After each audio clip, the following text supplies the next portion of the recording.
नमस्कार, welcome back. आज आहे सॅटरडे आणि सकाळी सकाळी पाऊस येत होता। तर सॅटरडेला सानवी आणि तिच्या पप्पांना दोघांना सुट्टी होती, त्यामुळे आमचा काहीतरी वेगळं बनवायचा प्लॅन होता। तर आज आम्ही बनवला पिझ्झा बनवण्यासाठी मी 2 वाटी पीठ घेतलंय, गव्हाचं पीठ घेतलंय, मैदा नाही। त्यात 1 चमचा बेकिंग पावडर, अर्धा चमचा सोडा आणि 2 पळी तेल टाकून पिठात ते तेल चांगलं असं मिक्स करून घ्यायचं दोन्ही हातांनी। त्यानंतर 1 वाटी दही टाकून आणि पाणी वरून लागलं तर तेही टाकलं आणि ते पीठ अगदी मऊ असं मळून घेतलं। पोळीपेक्षा थोडंसं मऊ मळायचं।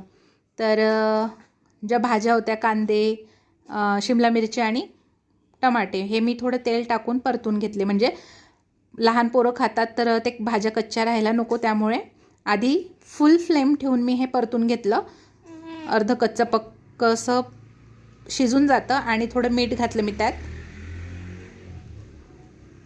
त्यानंतर पिझ्झा सॉस, चिली फ्लेक्स आणि ऑरिगॅनो मिक्स हर्ब्स हे टाकलं आणि टाकून पुन्हा फुल फ्लेमवरच हे थोडं 1-2 मिनिटासाठी परतून घेतलं। त्यानंतर 10 मिनिट मी हे पीठ ठेवलं होतं रेस्ट करायला। छान मऊ आहे, छान मळून घ्यायचं। थोडंसं फुललं देखील आहे, तर पोळीच्या पिठापेक्षा थोडं जास्त पीठ घेतलं मी आणि थोडा जाडसर असा पोळीचा, म्हणजे पोळीसारखंच पण पोळीपेक्षा थोडंसं जाड राहू दिलं लाटून।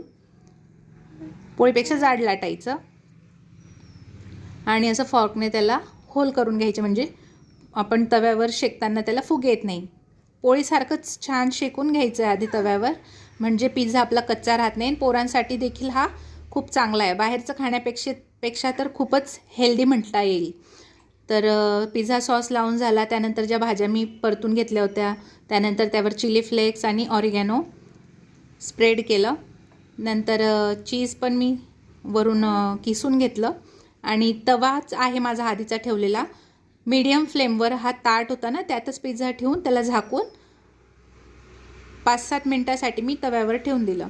पिल्लू उठला, तो पण त्याच्या पप्पांबरोबर खेळतोय, तोपर्यंत मी माझं काम आवरलं आणि पिझ्झा रेडी झाला।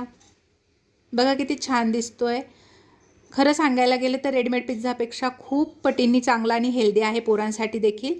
सगळ्यांना आवडला आणि मीही टेस्ट करून पाहिला, खरंच खूप छान झाला होता। पुन्हा भेटू पुढच्या व्हिडिओसोबत, तोपर्यंत बाय।